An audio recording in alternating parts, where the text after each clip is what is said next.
Hello everyone, it's Lennox here, sending out a warm message to everyone who's taking part in this exceptional WOW24 marathon.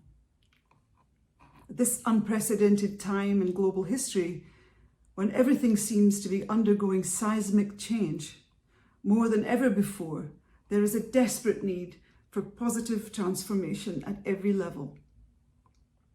As the founder of The Circle NGO, we have also leapt into action to support women and girls so badly affected by the COVID pandemic, where we need everyone to come together as we face this new situation.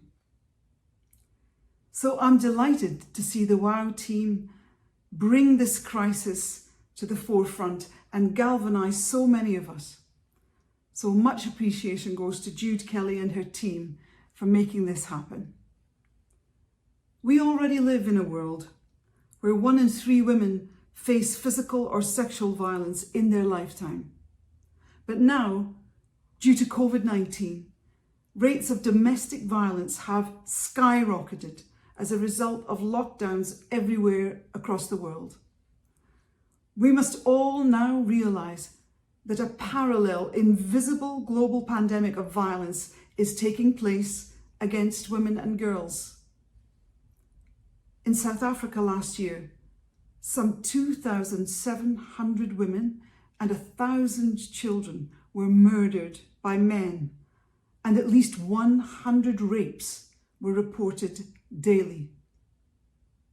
President Cyril Ramaphosa recently declared that figures for violence against women and children were similar to those of a country at war.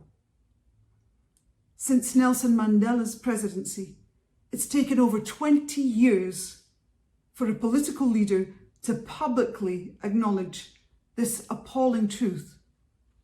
And this is not only taking place in South Africa.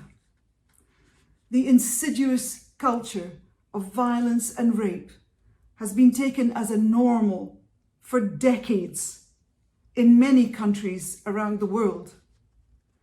In the UK, 1 in 5 women have experienced some type of sexual assault. In India, where a woman is raped every 15 minutes, 99% of rape cases go unreported. In Bolivia, estimates suggest that 6 in every 10 women have suffered physical or sexual violence from an intimate partner. In Chile, 42 cases of sexual abuse are reported to the police every day. In Russia, studies suggest that at least every 5th woman has experienced physical violence at the hands of an intimate partner. In the United States, on a typical day, domestic violence hotlines receive over 20,000 calls nationwide. Over 603 million women live in countries where domestic violence is not even considered a crime. In Western countries, we have been encouraged and inspired by the exceptional achievements of the #MeToo and Time's Up movement.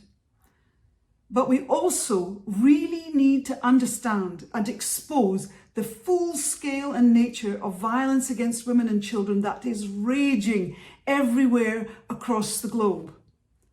What will it take to give focus and create change in this unspeakable situation? Until everyone understands and appreciates that this really is a global issue, we are never going to understand what gender inequality and disempowerment truly means. If we don't make global progress, we simply perpetuate the history of injustice that is being played out in communities everywhere.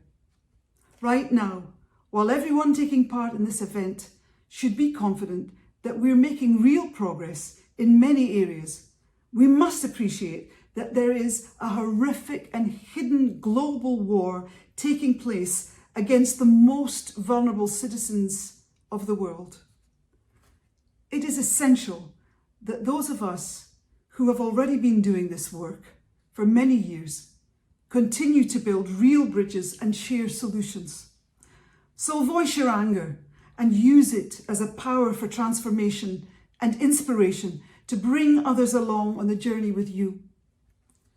The COVID-19 pandemic, as terrible as it is, has given us an opportunity to reflect, create, and innovate.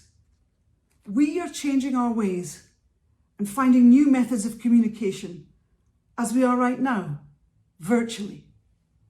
It's essential, therefore, that we use these tools to galvanize and energize.